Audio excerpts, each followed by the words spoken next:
Last lesson, we saw how variable length encoding can be used to compress the size of files. However, we also saw that variable length encoding has a big problem. You don't know when one letter stops and the next begins. A way around this is to use a coding system that creates a set of bit patterns that are unique for each letter. One system for doing this is called the Huffman encoding system and is produced by creating Huffman trees.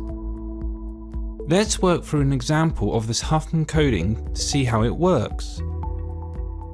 The first thing we need to do is create a frequency table. The frequency is the number of times a letter appears in our word. Let's think about the word know-it-all ninja that we used in our previous lesson.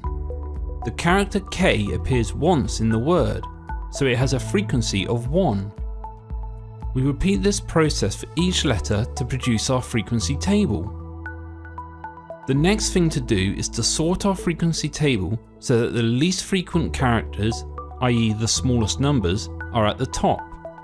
The letters do not have to be in alphabetical order.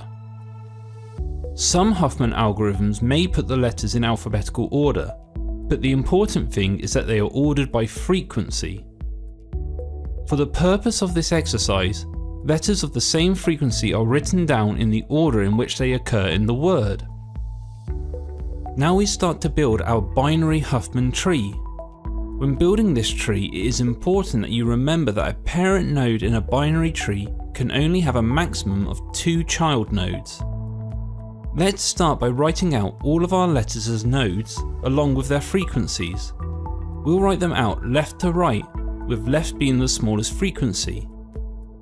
Now we'll start with our first 2 letters in the frequency table, K and O. These will be the first 2 child nodes.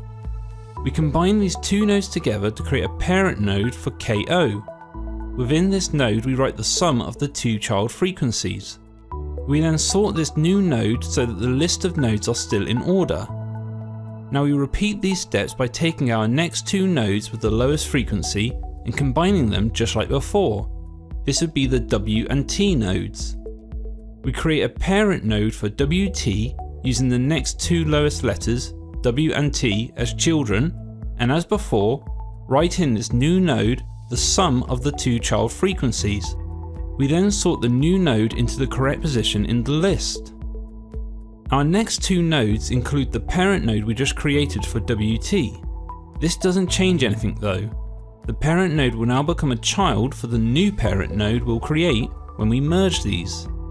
The next value is a new node for the letter J, and we combine this existing parent node for WT to make the new parent node for JWT. We then sort the new node into the correct position in the list.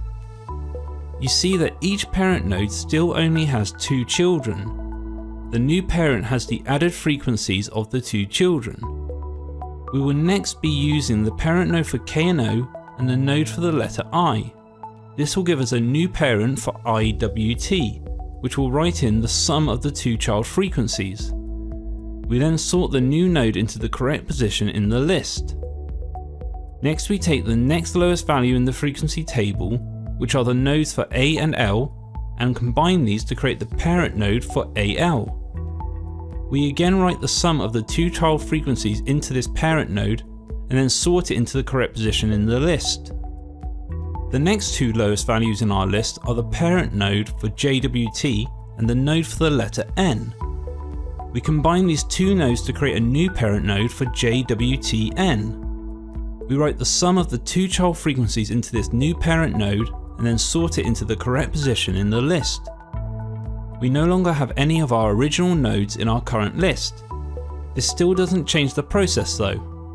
We now take the parent node for AL and merge it with the parent node for KOI. Write the sum of the 2 child frequencies into this new parent node and then sort it into the correct position in the list. But what happens now? This is the last step in building our Huffman tree. We take the 2 final parent nodes, the nodes for JWTN and ALKOI, and merge them together.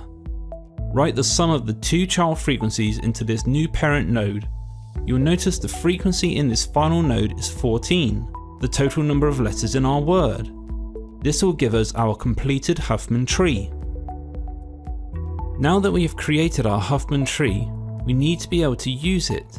Remember, the purpose of the Huffman tree is to create Huffman code, a set of unique binary codes to identify each letter. Let's look at the word ball. This will give us the following frequency table, and it will give the following Huffman tree. Remember that a Huffman tree is a binary tree. Underneath, we assign each line a 0 and 1 in that order. The left-hand child is a 0 and the right-hand child is a 1. Technically, you can assign a 1 to the left-hand child and a 0 to the right-hand child, but whichever you choose, you must stick to this all the way through the tree. The first 3 nodes will look like this, and then apply the same rule to the rest of the tree. We now can find the code for each individual letter by tracing the binary codes downwards.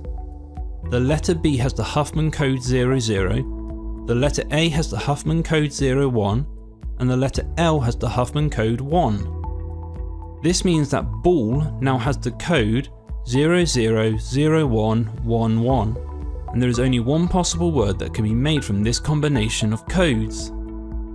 If ball was written in 7-bit ASCII, it would require 28 bits of memory to encode it.